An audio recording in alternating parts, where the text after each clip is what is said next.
You know what's interesting? I went to my mentor slash coach. I went to his wedding. This past Sunday. Okay, dude. Okay, I went to a wedding too this weekend. Oh, you did? Yeah, and Just hijack that story. No, keep going. no. I went to a wedding this weekend too. So we're getting ready for the wedding. You know, it takes me like 30 minutes to go and finish, get the suit on, get my hair done. You know, the cologne, see what essentials I'm wearing in terms of watch, suit, tie bar. You're looking fly. You know, everything. Uh-huh. You know, just the Obviously, nine. all Lululemon. No, not all Lululemon. No. But you know, especially like what is it? Is it doves? You know, walking out. You know, Uh-huh. yeah. So even just that part coming out of my house and doves flying, that whole part took me like 30 minutes to get ready. Gotcha. Yeah. So then a couple minutes goes by and someone that we're supposed to go with doesn't show up, and I'm a little stressed. And I get a text and I'm just like, hey, are you coming to the wedding? You know, what time? What's your ETA? I'm just like, oh, it's about 2:50 because the wedding's at 3. And she's like, oh, perfect. Are you? So I guess you're not gonna usher anymore. Ooh. So I was supposed to help this wedding out, and my friend was he told me, he asked me to usher during his bachelor weekend, and I completely forgot. So I'm in the car and I'm just like sweating. I'm just like, okay, guys, you know, we gotta hurry up in Jersey City. And I couldn't find a way to really manage my stress levels at the time, especially for like going to something very like happy and just, you know what I mean? You don't want to be that guy. It's like, Come on, you know, man. like we're late because of you. You know what I mean? But at the same time, it's just like, we're going to somewhere nice. Let's just relax, take a deep breath. You know, it'll be fine. You know what I mean? Anything happened to you? Like anything similar happened to you? Yeah, something similar happened to me, and I agree with you. I also went to the wedding this past weekend. It's not the same wedding. Not the same wedding, and you know, similar to you, I was not on time, and I was very upset about it. But then it kind of occurred to me that, you know, this day is not about me. It's not about me. My girlfriend kept reminding me, you know, kind of like easing me down, easing those stress levels down, and telling me, you know, this day is really about the bride and the groom. It's their special day, part 2, because they got married in the pandemic. Yeah. But that's what the day is about. So don't make it about yourself by being so grumpy. And I was like, you know what? I feel good all of a sudden. Yeah, it just takes a little bit of perspective, right? It does. Yeah.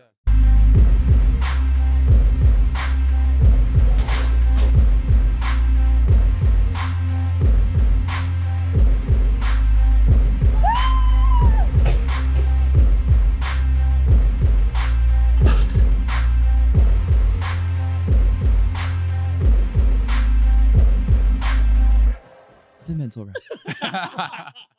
Welcome back to the Mental Rep, a district podcast where each week we dive into the complex topics of training, nutrition, and recovery with a roundtable discussion led by top professionals in fitness and performance. I'm your host, Jorge Diaz, strength coach, fitness coach, here with my co-hosts, Scott Gunter. Dan Boulay. Neil P. And I don't know if you were able to tell, but today's topic is all about this one monster that we all have creeping in our lives. We The call S it word. the S word, the stress monster. The devil's middle name. Stress. I was thinking sex, but Yeah, I was thinking And the stress surrounding sex. Yeah. But yeah, guys, any client wins? I've been working with this female weightlifter, Angela. Shout out to Angela. She is killing it with her weightlifting training, and we're in the first phase, which is exposure phase, and just getting a lot of volume in. And she was, in the last 3 weeks, she was able to come out with a new PR on the clean and jerk and the snatch for some volume PRs. So Ooh. Awesome. very exciting. yeah, it's like 5 kilos above her previous max. So I knew that, you know, she had more in her. Mhm. But that's a big win. It's a good sign that the training is going well, you know? Hell yeah, hell yeah. Nice. And I think that's a perfect segue into what we were talking about, stress management. So how did you manage stress? What kind of stress were you managing? Or let's actually take a step back and define stress first, right? So stress is a feeling of emotional or physical tension. It can come from any event or thought that makes you feel frustrated, angry, or nervous. Stress is your body's reaction to a challenge or demand. In short bursts, stress can be positive, right? Because in that moment where she's going for that PR, you kind of need to be a little stressful. But as long as you're honing that towards your goal, then you're in good spirits. Yeah. But it can also be negative in times of leading up to that day of a competition, where if you're not managing the stress or the anxiety of how you're going to be performing that day, it could actually impact your performance. So how did you guys manage the stress? She was pretty good for the most part for training. I just had to make sure that the expectation was, hey, get your nutrition in, make sure you're sleeping because she works nights. And she would usually like take a quick nap and then go in the morning at 7 o'clock, maybe 2 hour nap after work. And then I'm just like, well, why don't you just go home, take some good rest, and like get some good sleep and then go to the gym, see how you feel. And then her training days have been pretty good so far after that. It wasn't like that. It wasn't that much of stress that she had to like really deal with or to manage. It was mostly just trying to manage the fatigue of all the training, and making sure that she was good and she wasn't set to hitting this expectation of like, oh, I have to hit these numbers or these ranges for her training. You know what I mean? Like I'm married to this number. So the stress of like, oh, I have to hit like a 55 kilo snatch today in training. Like if I don't get it, then like I failed. You know what I mean? But just kind of like managing those expectations, like, hey, everything's going to be okay. You're not married to this number. Just make sure that you're getting that training range in within the with a specific intensity, and just do your best on that day. You know what I mean? One thing I want to go back to is that you mentioned that one of the things that she did to manage her stress was to control her sleep. Yeah. What impact does sleep have on stress, both outside of the gym and inside of the gym? Why is it so important to manage? I mean, I think it's important to note that there's a lot of different factors that have both positive and negative effects on, we say stress is your body's interpretation of stresses that are coming to it. If we're speaking sleep specifically, then obviously that's going to help maybe lower, built up stress or your body's physiological response. I want to take one step back to just, we touched on this a little bit in previous episodes, but just to really talk about why we have this stress response, why we get stressed in the first place. And it really is a form of protection and adaptation. So if you were a hunter-gatherer years and years ago and a predator came up to you, you would have that stress response that would help you go into that fight or flight state and get away. If you, over the course of time, had a long, slow stressor, maybe somebody's just coming up to you and punching you lightly in the elbow, over a long, long period of time, that bone is actually going to callus over, get stronger so it can handle that stress. So we have these adaptations to stress to help us handle more stress in the future. And that's essentially what we're doing as strength coaches, is managing stress. Everything they're doing in the gym where we put them under a bar or have them do an exercise, we're putting a specified amount of stress on them to get a desired result. If you're not doing enough of that stress, they're not going to get any result. But then if you get too much of that, you get a buildup where maybe you see other things like overtraining, overexertion, their numbers are starting to go down, and you need to implement these stress management strategies. So we talk about the performance log when our athletes come in here, when our coach, when our clients are training, we're looking at how well recovered they are overall, what their overall stress is, their perceived stress, their hydration, nutrition, their sleep is one of the main factors. And that's not just the amount of hours they're sleeping, that's the quality of their sleep too. So during that period of time, that's almost like we are taking the amount of stress that we have built up and we're lowering it down to a level that we can handle more stress in the future. So it's not, we're just getting rid of all stress. It's really preparing you to handle more stress in the future so that you can adapt, evolve, and go where you want. I see. One of the things that you mentioned that I'd like to highlight is how to kind of level out that stress. You said you were managing, we mentioned sleep, hydration, nutrition, overall stress. So every single one of those can impact all stress. Stress is kind of that universal term where we can say, I feel stressed, but I can also do a squat, and that is stress on my tissues, on my nervous system. So what's important to note is you can have a bad day at home. You can be a student athlete and get a crappy grade on a test, and that impacts your squat that day. You can have your dog poop on your favorite rug. That impacts your squat that day. Your boyfriend, girlfriend can break up with you and you are impacted with that squat. It's all that same kind of pot of stress. I refer to it as a pot of water boiling on the stove, where all of these different stresses are turning the burner up a little bit. If you turn that up too high, it boils over and it puts out the flame. You're not going to get any response after that. You then have to reset, go through that. That's injury. You have to reset. You have to go through rehab and get to the point that you can handle stress again. But there are certain things that turn the burner up. There are certain things that turn the burner down. So you can improve your nutrition. You eat minimally processed foods. You eat deeply colored fruits and vegetables. You eat things that are not pro-inflammatory. You eat things that are healthy fats. Those can help maybe get us back to that recovery zone, give us the building blocks that we need to handle more stress. You can hydrate more. You can sleep better. We can spend an entire podcast just talking about sleep hygiene and how to sleep better.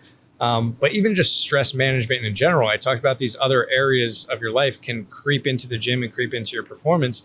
Sometimes the best exercise is actually just sitting down, taking a breath, focusing on maybe mindfulness, meditation, or confronting that stress head on and removing that as a stressor so it doesn't impact you in the gym. I was going to add to what you said about like how like stress could impact your lifts or your squat, right? Like it could negatively or positively impact your performance in the gym. And there's another question I want to get into this, but I remember being in college and like me and my ex-girlfriend, we just broke up, and I'm just like, first time hitting man. 405. And I hit 405 pounds on the squat. That's also a good point. Yeah. So I was just very emotional, and I was just like, ah, like I just had to hit this squat, right? I had my headphones in, plugged in, and just ready to go. And I was like, fuck yeah. But then like, there's also the times where I ran this squat program, right? Called Smolov Junior, and it's a 4 week. 4 or 5 times a week. You squat 4 times a week, right? And it's insane, like superhero volume that you can't do. You know what I mean? Like first day is like literally a 6x6 and an 8x8, 7x7, 10x3, whatever it is, right? Like, and it was in the middle of finals, and my priority was just to finish this squat program. And at the time, I went to 24-hour fitness, and I was like, oh shit, like I can go here whenever I want, you know? So things that I wouldn't do now, I did in the gym, like in college. Like I would go to the gym like 10 o'clock at night, 11 o'clock at night, take some pre-workout, and then just go for it, right? Chase with a monster. Chase it with a monster. And I hit a 10x3 Smolov at 90+%, right? Now I wouldn't even want to do that now, right? Because and plus the stress of finals and having a final maybe like the day, like 2 days after, and having to study. But I just needed to work out and get my mind off of it. And I had a really good squat session. You know what I mean? So how were your finals? Let's just say I passed. She's got degrees. Yeah. I'm here now. But anyways, I just think, yeah, stress can positively impact performance and also negatively. And I question for you guys is like, how, I feel like at a young age, do you feel like it's maybe as a teenager, college, high school, whatever, like you're trying to perceive your stress in training? Like, is it different, a lot more different when you're an adult versus like when you're younger? Because I feel like you can just give someone like a high schooler, a college athlete volume or whatever, and they can still go to the gym and do it, and no matter what time or what time of the day, and get the workout done without trying to think of like, oh, like I have bills, I have all this other stuff, I have like to, you know, my sleep, my work, whatever, you know, all these external factors, and they still get the job done. I would absolutely agree. I mean, aside from the fact that they're just working with younger tissues, maybe better energy systems, that overall, like you said, they don't have that extra stuff in the pot turning up that burner. They have more of a battery to push to those lifts. So it is different when we're programming for somebody who is works 9 to 5, or maybe a mother who is nonstop dealing with kids. We think about, we're in the gym maybe 9 to 12 hours straight listening to high energy music. What has anybody tried to or noticed anything working out afterwards?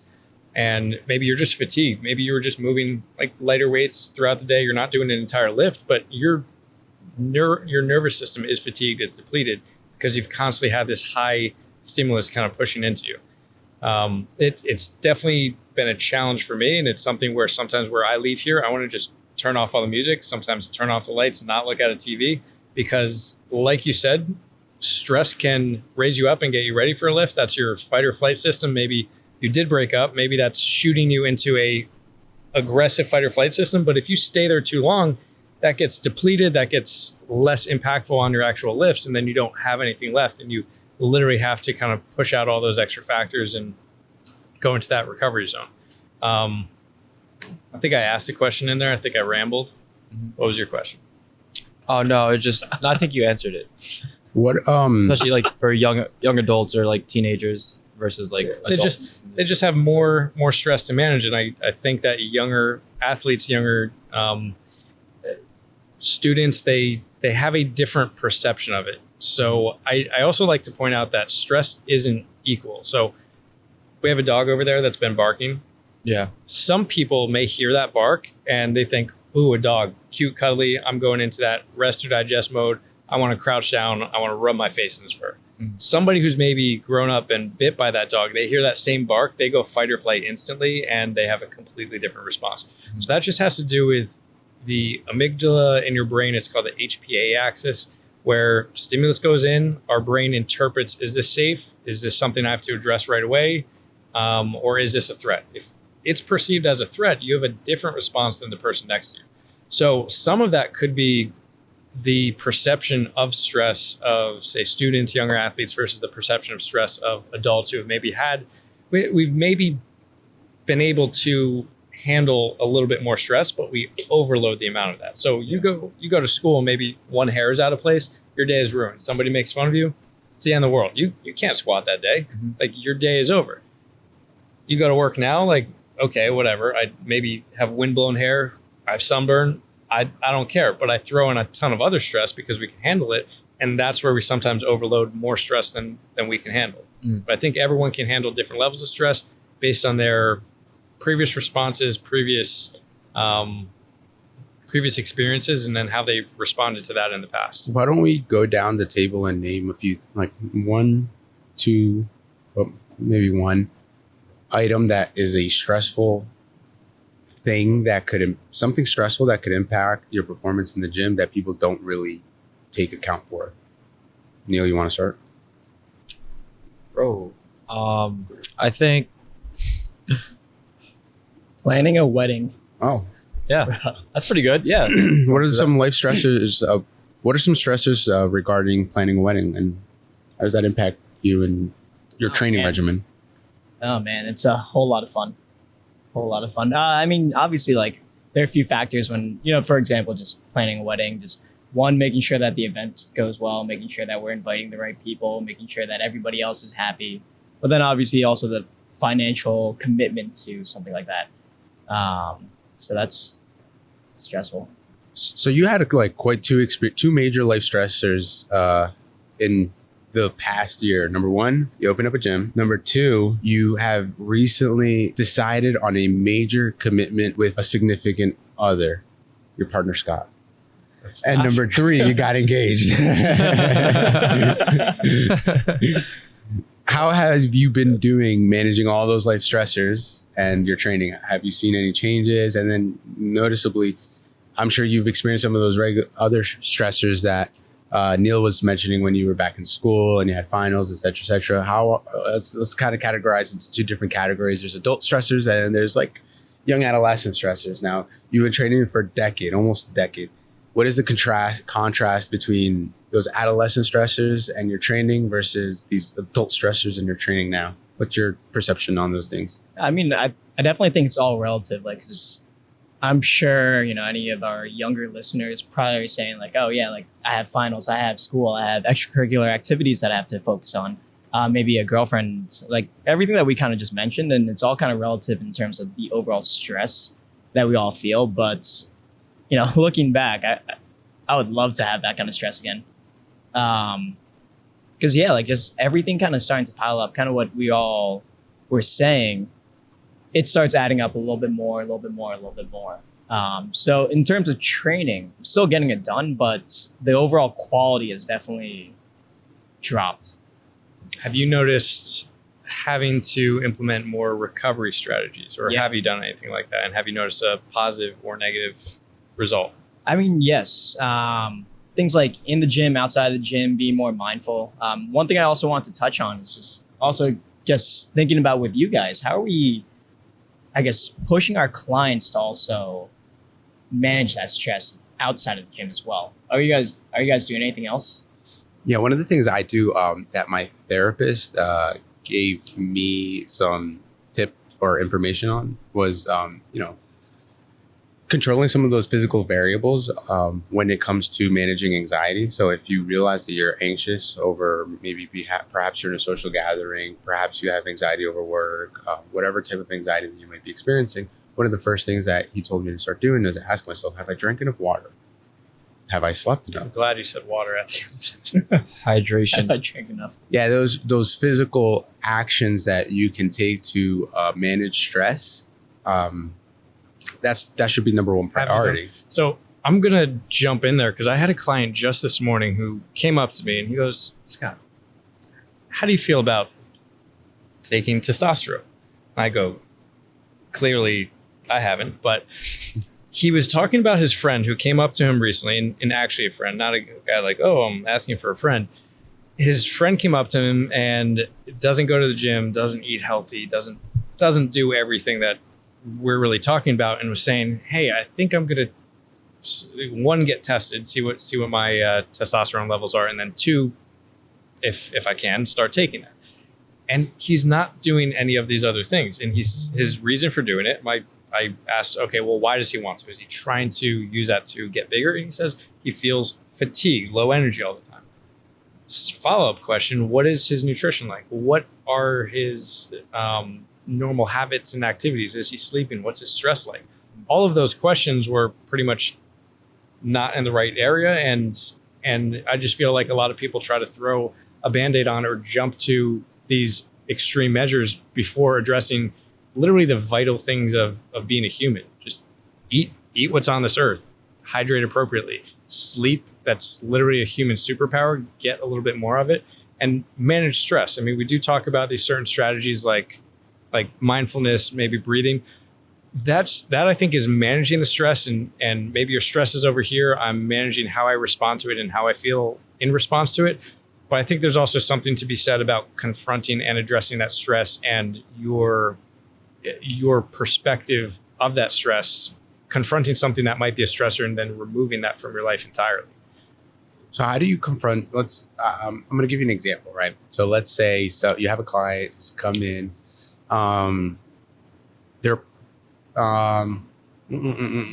they've really taken a liking to Olympic weightlifting, some powerlifting stuff too.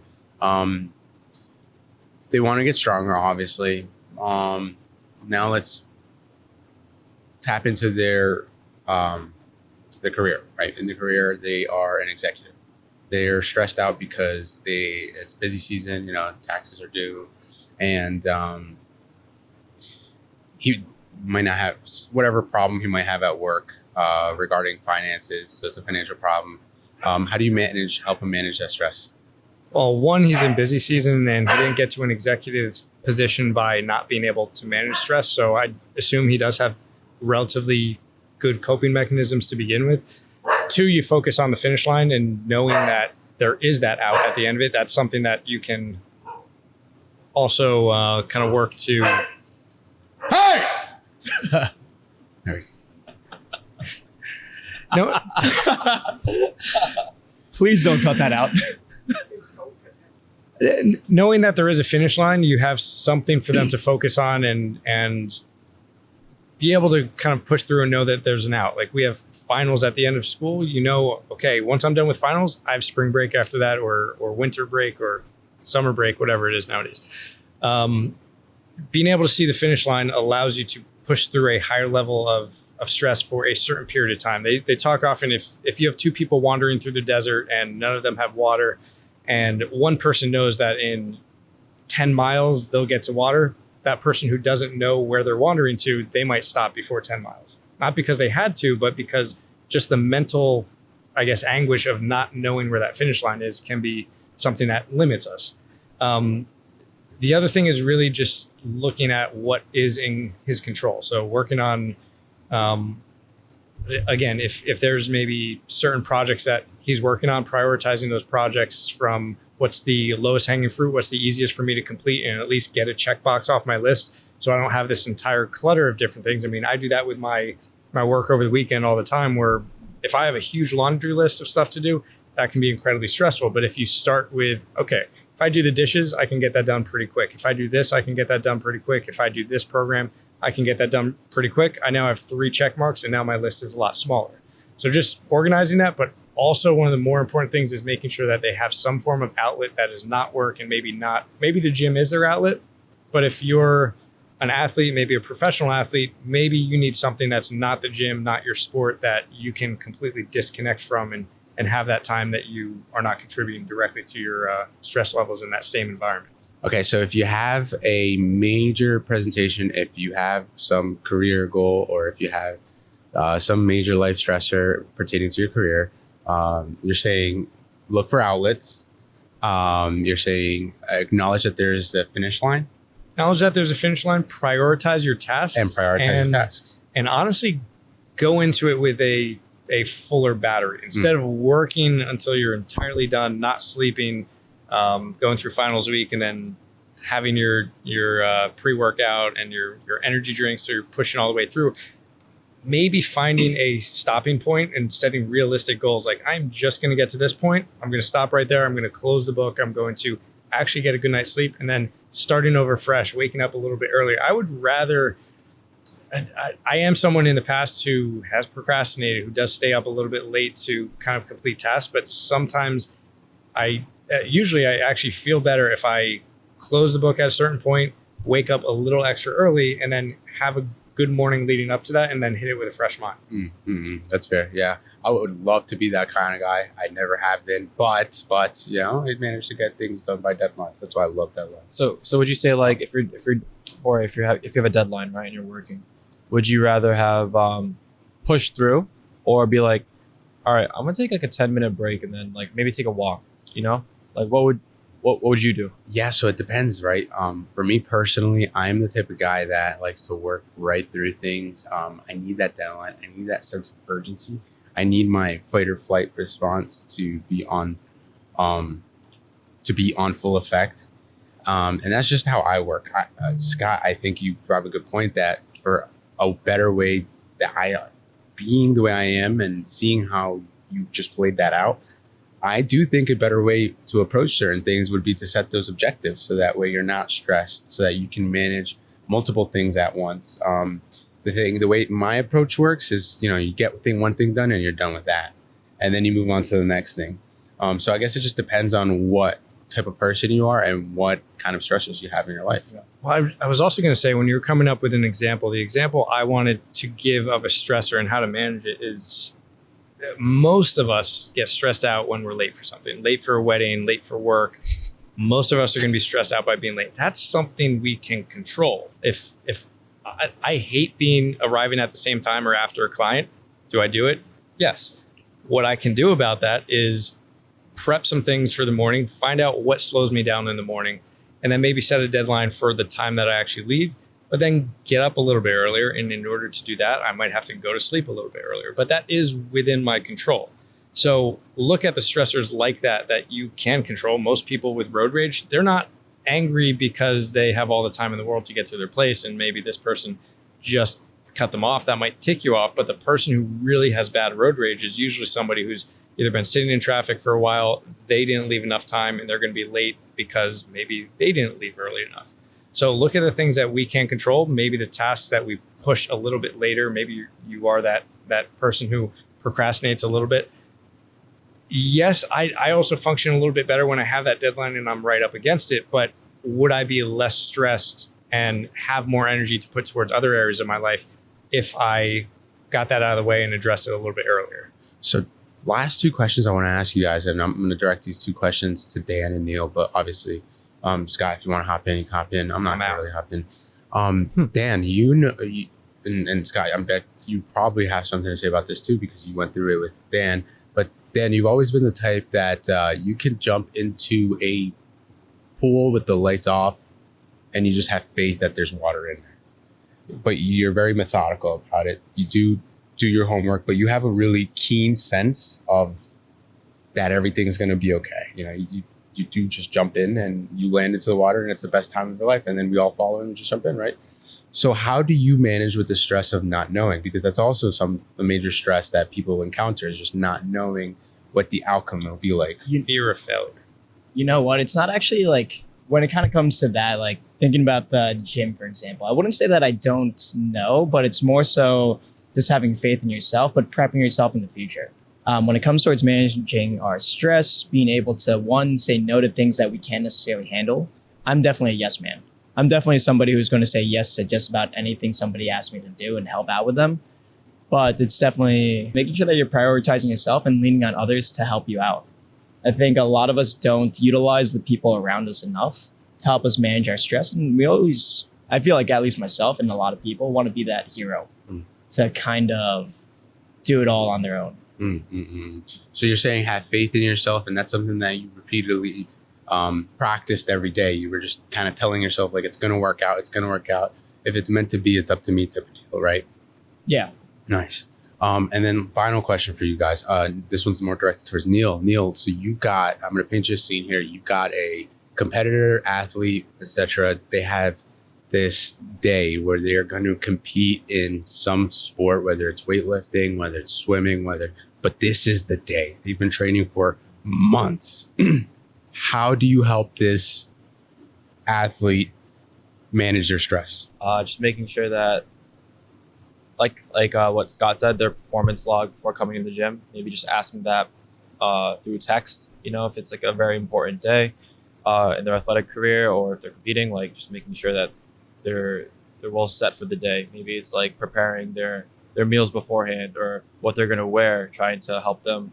I usually like to say for like my powerlifting athletes, I got it from my coach before, and he'd always say like, make sure you start to vision everything before you go. So if it's like walking up to the platform, and then getting to the platform, and then doing the reps, like squatting in your head mentally, just getting ready, like having a picture in your head doing it. And by the time you've pictured in your head already, you're already doing it. You know what I mean? So just getting them ready for that day mentally. And in terms of like physically, the physical preparation, it's all in the training, right? Like if they've done the work and they're happy with what they've done and all the progress leading up to it, then like all the hard work is already essentially done. You know what I mean? As long as they have that trust in the preparation for it, to manage that stress. Like, hey, everything's good, everything's done. Like you put in all the hard work, so now it's just time to put it all out there. Like as long as they have like a confident prep. As long as they're confident in themselves. I think instilling confidence as a coach is like very important, so that they know that even though it's going to be stressful, they know that they can still execute during stressful times. It also sounds like we can all kind of agree the biggest thing to kind of manage stress is just planning. That's planning. Almost like making sure that like all of the prep work's done prior to the deadline, prior to the time that we have to do it, whether it be our athletes, life stresses, opening up a gym, getting married. So we covered stress today. We covered a lot of different topics, but just to go over, stress comes in many shapes or sizes. It could be positive, could be negative if it's done too much. It could help your performance. It could hinder your performance. And you really just want to have a good understanding of where you're at in terms of your stress levels, and have some good strategies for either raising it when you need it, when you need to hit that big set, or lowering your stress levels when you do need to recover and get out of something. So those can be areas like hydration, nutrition. Those can be more mental type components like breathing. That could be more really just confronting the stress directly, or working with a coach to have some good communication and work with a coach to really help with that overall planning, so that you can take that stress off of you. So really just figure out what works the best for you, find some good strategies, and tune in next week for Glycemic index. What is it? High versus low, and how does it affect you? Can't wait. This has been stressed, man. This is so stressful. The Mental Rep.